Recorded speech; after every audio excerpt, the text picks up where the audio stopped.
Hi friends, ഈ വീഡിയോയിൽ നമ്മൾ നോക്കുന്ന ഒരു പ്രധാനപ്പെട്ട ഭാഗമാണ് പാഠപുസ്തകത്തിലെ ചോദ്യങ്ങളുടെ റിവിഷൻ. 10ാം ക്ലാസ്സിലെ ഭൂമിശാസ്ത്രം, ഇന്ത്യൻ ചരിത്രം, സാമ്പത്തിക ശാസ്ത്രം എന്നീ മേഖലയിൽ നിന്നും തിരഞ്ഞെടുത്ത ചോദ്യങ്ങളാണ്.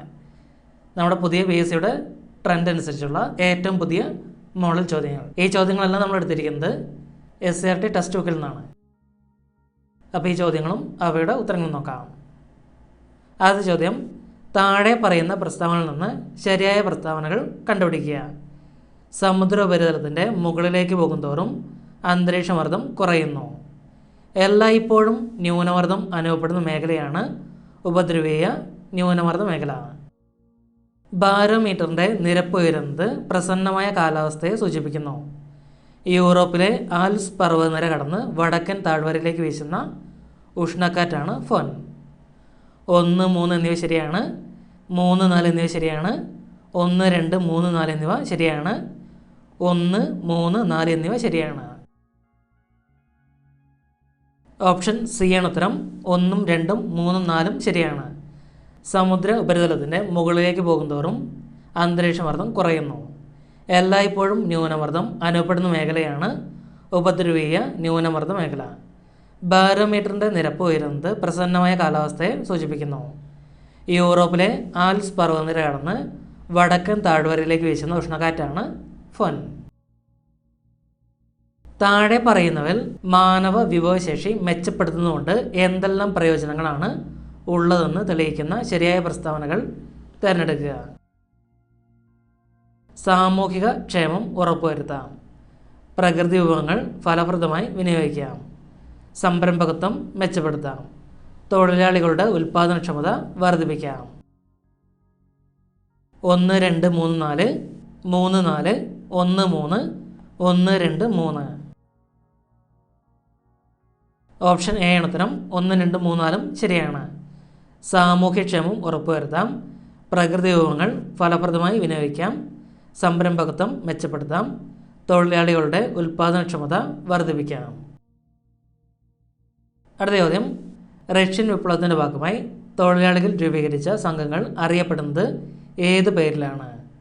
സോവിയറ്റുകൾ, ഫർദാസികൾ, നാസിസ്, തവിട്ടുകുപ്പായക്കാർ. സോവിയറ്റുകൾ. റഷ്യൻ വിപ്ലവത്തിൻ്റെ ഭാഗമായി തൊഴിലാളികൾ രൂപീകരിച്ച സംഘങ്ങൾ അറിയപ്പെടുന്നത് സോവിയറ്റുകൾ എന്നാണ്. ആഗോള മർദ്ദ മേഖലകൾ ശരിയായത് കണ്ടെത്തുക. ഓപ്ഷൻ ഡി ആണ് ഉത്തരം. 0 ഡിഗ്രി മധ്യരേഖ ന്യൂനമർദ്ദ മേഖല, 30 ഡിഗ്രി ഉപോഷ്ണ ഉച്ചമർദ്ദ മേഖല, 60 ഡിഗ്രി ഉപദ്രവീയ ന്യൂനമർദ്ദ മേഖല, 90 ഡിഗ്രി ധ്രുവീയ ഉച്ചമർദ്ദ മേഖല. ആഗോള മർദ്ദ മേഖലകൾ ശരിയായത് 0 ഡിഗ്രി മധ്യരേഖ ന്യൂനമർദ്ദ മേഖല, 30 ഡിഗ്രി ഉപോഷ്ണ ഉച്ചമർദ്ദ മേഖല, 60 ഡിഗ്രി ഉപദ്രവീയ ന്യൂനമർദ്ദ മേഖല, 90 ഡിഗ്രി ധ്രുവീയ ഉച്ചമർദ്ദ മേഖല. അന്തരീക്ഷമർദ്ദത്തിൽ സ്വാധീനിക്കുന്ന ഘടകങ്ങൾ ഉൾപ്പെടാത്തത് ഏതാണ്? ഭൂമിയുടെ ഭ്രമണം, ആർദ്രത, സമുദ്രനിരപ്പിൽ നിന്നുള്ള ഉയരം, താപചാലനം. ഉത്തരം ഡി ആണ്, താപചാലനം. അന്തരീക്ഷമർദ്ദത്തിൽ സ്വാധീനിക്കുന്ന ഘടകങ്ങളാണ് ഭൂമിയുടെ ഭ്രമണം, ആർദ്രത, സമുദ്രനിരപ്പിൽ നിന്നുള്ള ഉയരം. അടുത്ത ചോദ്യം, താഴെ പറയുന്നതിൽ തെറ്റായ പ്രസ്താവന കണ്ടെത്തുക. ചെറുകിട വ്യവസായങ്ങളെ പ്രോത്സാഹിപ്പിക്കാൻ ലോൺ നൽകുന്ന ബാങ്ക് SEDB ആണ്. കൃഷിക്കും ഗ്രാമവികസനത്തിനും വേണ്ടി ആരംഭിച്ച ഇന്ത്യയുടെ പരമോന്നത ബാങ്കാണ് നബാർഡ്. സമൂഹത്തിലെ താഴ്ന്ന വരുമാനക്കാരിൽ സമ്പാദ്യശീലം വളർത്തുന്നതിനും സ്വയം തൊഴിൽ കണ്ടെത്തുന്നതിനും സഹായിക്കുന്ന സംഘമാണ് മ്യൂച്വൽ ഫണ്ട് സ്ഥാപനങ്ങൾ. ഉൽപ്പന്നങ്ങളുടെ കയറ്റുമതി, ഇറക്കുമതി എന്നിവയെ പ്രോത്സാഹിപ്പിക്കുന്ന ബാങ്കാണ് എക്സിം ബാങ്ക്. 2, 3, 4 ഓൺലി, 3 ഓൺലി, 2ഉം 4ഉം. സി ആണ് ഉത്തരം. 3 മാത്രമാണ് തെറ്റ്. സമൂഹത്തിലെ താഴ്ന്ന വരുമാനക്കാരിൽ സമ്പാദ്യശീലം വളർത്തുന്നതിനും സ്വയം തൊഴിൽ കണ്ടെത്തുന്നതിനും സഹായിക്കുന്ന സംഘങ്ങൾ മൈക്രോ ഫിനാൻസ് എന്നാണ് അറിയപ്പെടുക. Micro finance. ബാക്കി 3 ശരിയാണ്. ചെറുകിട വ്യവസായങ്ങളെ പ്രോത്സാഹിപ്പിക്കാൻ ലോൺ നൽകുന്ന ബാങ്കാണ് SEDB. കൃഷിക്കും ഗ്രാമവികസനത്തിനും വേണ്ടി ആരംഭിച്ച ഇന്ത്യയുടെ പരമോന്നത ബാങ്കാണ് നബാർഡ്. ഉൽപ്പന്നങ്ങളുടെ കയറ്റുമതി, ഇറക്കുമതി എന്നിവയെ പ്രോത്സാഹിപ്പിക്കുന്ന ബാങ്കാണ് എക്സിം ബാങ്ക്. മൂലധന നിക്ഷേപം വർദ്ധിപ്പിക്കുക എന്ന ലക്ഷ്യം വെച്ചുകൊണ്ട് ആരംഭിച്ച പഞ്ചവത്സര പദ്ധതി ഏതായിരുന്നു? 10ാം പഞ്ചവത്സര പദ്ധതിയാണ് ഉത്തരം.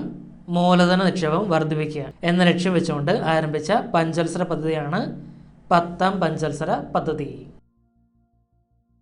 രാഷ്ട്രത്തിൻ്റെ പരമാധികാരമായ ആഭ്യന്തര തലത്തിൽ ഉൾപ്പെടുന്നത് താഴെ പറയുന്ന ഏത് പ്രസ്താവനകളുമായി ബന്ധപ്പെട്ടതാണ്? അന്തർദേശീയ വിഷയങ്ങൾ സ്വന്തമായി തീരുമാനിക്കാനുള്ള അധികാരം, ഭൂപ്രദേശ പരിധിക്കുള്ളിൽ എല്ലാ വിഷയത്തിലും തീരുമാനമെടുക്കാനുള്ള അധികാരം. 2 മാത്രമാണ് ശരി. ഭൂപ്രദേശ പരിധിക്കുള്ളിൽ എല്ലാ വിഷയങ്ങളും തീരുമാനമെടുക്കാനുള്ള അധികാരം. അടുത്ത ചോദ്യം, താഴെ പറയുന്നവയിൽ ശരിയായ പ്രസ്താവനകൾ കണ്ടെത്തുക. വിദ്യാഭ്യാസത്തിൻ്റെ ദേശീയ മാതൃകയെ പറ്റിയുള്ള നിർദ്ദേശം doctor DS Kothari commission. Secondary വിദ്യാഭ്യാസ മേഖലയെക്കുറിച്ചുള്ള പഠനം doctor Lakshmanaswami Mudaliar commission. Hunter commission Lytton പ്രഭു.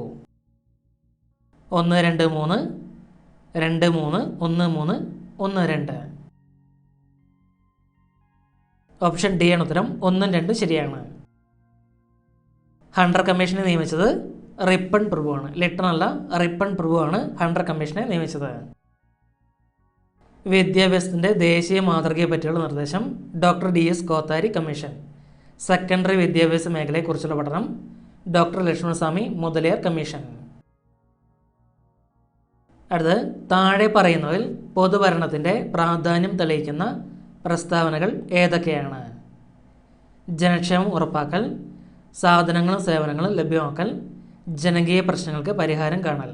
2, 3 1, 2 1, 2, 3 1, 3. 1, 2, 3 ശരിയാണ്. ജനക്ഷേമം ഉറപ്പാക്കൽ, സാധനങ്ങളും സേവനങ്ങളും ലഭ്യമാക്കൽ, ജനകീയ പ്രശ്നങ്ങൾക്ക് പരിഹാരം കാണൽ പൊതുഭരണത്തിൻ്റെ പ്രാധാന്യം തെളിയിക്കുന്ന പ്രസ്താവനകളാണ്.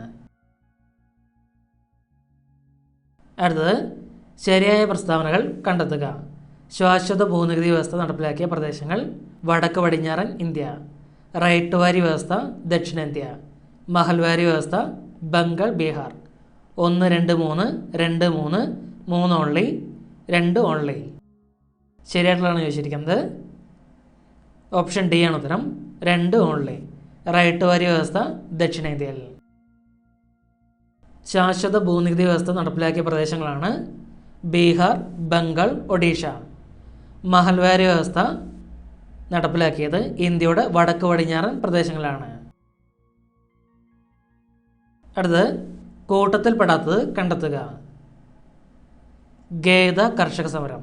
ഈ കൂട്ടത്തിൽപ്പെടാത്ത ഒന്നാണ് ഗേദ കർഷക സമരം. ഗേദ കർഷക സമരം ഒരു പ്രാദേശിക സമരത്തിൽ ഉൾപ്പെടുന്നതാണ്. ഗേദ കർഷക സമരം ഒരു പ്രാദേശിക സമരമാണ്. മറ്റ് 3 കലാപങ്ങളും ഇന്ത്യയിൽ നടന്ന ഗോത്രവർഗ കലാപമാണ്. മുണ്ട കലാപം, കിട്ടൂർ കലാപം, പഹാരിയ കലാപം. ഇത് 3ഉം ഇന്ത്യയിൽ നടന്ന ഗോത്രവർഗ കലാപമാണ്. അടുത്ത്, ചേരുംപടി ചേർക്കുക. തേബാക സമരം, റാമോസി കലാപം, നാവിക കലാപം, കിട്ടൂർ കലാപം. സ്ഥലങ്ങൾ ബോംബെ, കർണാടക, ബംഗാൾ, പൂനെ. ഓപ്ഷൻ ഡി ആണ് ഉത്തരം. എ 3 തേബാക സമരം ബംഗാൾ. ബി 4 റാമോസി കലാപം പൂനെ. സി 1 നാവിക കലാപം ബോംബെ. കിട്ടൂർ കലാപം കർണാടക. തേബാക സമരം ബംഗാളിലായിരുന്നു. റാമോസി കലാപം പൂനെയിലായിരുന്നു. നാവിക കലാപം ബോംബെയിലായിരുന്നു. കിട്ടൂർ കലാപം കർണാടകയിൽ ആയിരുന്നു. അടുത്ത ചോദ്യം, മൺസൂണിൻ്റെ രൂപം കൊള്ളലിന് പിന്നിലെ ഘടകങ്ങൾ ഏതൊക്കെയാണ്? സൂര്യൻ്റെ അയനം, കോറിയോലിസ് പ്രവാഹം, മർദ്ദചരിവ്, താപത്തിലെ വ്യത്യാസങ്ങൾ. ഓപ്ഷൻ ബി ആണ് ഉത്തരം. 1, 2, 4 സൂര്യൻ്റെ അയനം, കോറിയോലിസ് പ്രവാഹം, താപത്തിലെ വ്യത്യാസങ്ങൾ. മൺസൂണിൻ്റെ രൂപം കൊള്ളലിന് പിന്നിലെ ഘടകങ്ങളാണ് ഇതൊക്കെ. അടുത്ത ചോദ്യം, താഴെ കൊടുത്തിരിക്കുന്നതിൽ പ്രചലിത നിക്ഷേപവുമായി ബന്ധപ്പെട്ട പ്രസ്താവന കണ്ടെത്തുക. ഒരു ദിവസം തന്നെ ധാരാളം പ്രാവശ്യം പണം നിക്ഷേപിക്കാനും പിൻവലിക്കാനും സൗകര്യം നൽകുന്ന പദ്ധതി. വ്യക്തികൾക്കും സ്ഥാപനങ്ങൾക്കും നിശ്ചിത കാലയളവിലേക്ക് പണം നിക്ഷേപിക്കാൻ സാധ്യമാക്കുന്ന പദ്ധതി. പൊതുജനങ്ങൾക്ക് അവരുടെ സമ്പാദ്യങ്ങൾ നിക്ഷേപിക്കാൻ സഹായിക്കുന്ന പദ്ധതി. ഓപ്ഷൻ ബി ആണ് ഉത്തരം. 1 ഓൺലൈൻ. ഒരു ദിവസം തന്നെ ധാരാളം പ്രാവശ്യം പണം നിക്ഷേപിക്കാനും പിൻവലിക്കാനും സൗകര്യം നൽകുന്ന പദ്ധതിയാണ്. അടുത്ത ചോദ്യം, ഗ്രാമീണ ബാങ്കുകൾ രൂപം കൊള്ളാൻ കാരണമായ കമ്മിറ്റി. നരസിംഹം കമ്മിറ്റി. ഗ്രാമീണ ബാങ്കുകൾ രൂപം കൊള്ളാൻ കാരണമായ കമ്മിറ്റിയാണ് നരസിംഹം കമ്മിറ്റി. അടുത്ത ചോദ്യം, ശരിയായ പ്രസ്താവനകൾ തിരഞ്ഞെടുക്കുക. Abhinav Bharat society, VD Savarkar, Indian republican army, Suryasen, Ghadar party, Lala Hardayal. 1, 2, 3 ശരിയാണ്. Abhinav Bharat society, VD Savarkar, Indian republican army, Suryasen, Ghadar party, Lala Hardayal. സ്വാതന്ത്ര്യസമര ചരിത്രകാലത്തെ കൃതികളും എഴുത്തുകാരും ശരിയായത് കണ്ടെത്തുക. Soul of India, Bipin Chandrapal, Nibandhamala, Vishnukrishna Chiplunkar, Bandi Jeevan, Ramprasad Bismil, Gita Rahasya, Balagangadhara Tilak. Option C ആണ് 1, 2, 4. സോൾ ഓഫ് ഇന്ത്യ ബിപിൻ ചന്ദ്രപാലാണ്. നിബന്ധമാല വിഷ്ണുകൃഷ്ണ ചിപ്ലുങ്കറാണ്. ഗീതാ രഹസ്യം ബാലഗംഗാധര തിലകാണ്. ബന്ദി ജീവൻ എന്ന കൃതി രചിച്ചത് സജീന്ദ്ര സന്യാൽ ആണ്. സജീന്ദ്ര സന്യാലാണ് ബന്ദി ജീവൻ എന്ന കൃതി രചിച്ചിരിക്കുന്നത്. ഉത്തരായന രേഖയ്ക്കും 23.5 ഡിഗ്രി വടക്ക്, ദക്ഷിണായന രേഖയ്ക്കും 23.5 ഡിഗ്രി തെക്ക് ഇടയിൽ സ്ഥിതി ചെയ്യുന്ന താപീയ മേഖല ഏതാണ്? ഉഷ്ണമേഖല. ഉത്തരായന രേഖയ്ക്കും 23.5 ഡിഗ്രി വടക്ക്, ദക്ഷിണായന രേഖയ്ക്കും 23.5 ഡിഗ്രി തെക്ക് ഇടയിൽ സ്ഥിതി ചെയ്യുന്ന താപീയ മേഖലയാണ് ഉഷ്ണമേഖല. അടുത്ത ചോദ്യം, ശരിയായ പ്രസ്താവനകൾ കണ്ടെത്തുക. ചൈനയിൽ രാജവാഴ്ചയ്ക്ക് അവസാനം കുറിച്ചത് 1911 അമേരിക്കയിൽ അവകാശ നിയമം പാസാക്കിയത് 1689 ആണ്. ചിറ്റഗോങ് സായുധ കലാപം നടന്നത് 1930 ആണ്. ഗാന്ധിജി വാർധയിൽ സേവാഗ്രാം ആശ്രമം ആരംഭിച്ചത് 1934 ആണ്.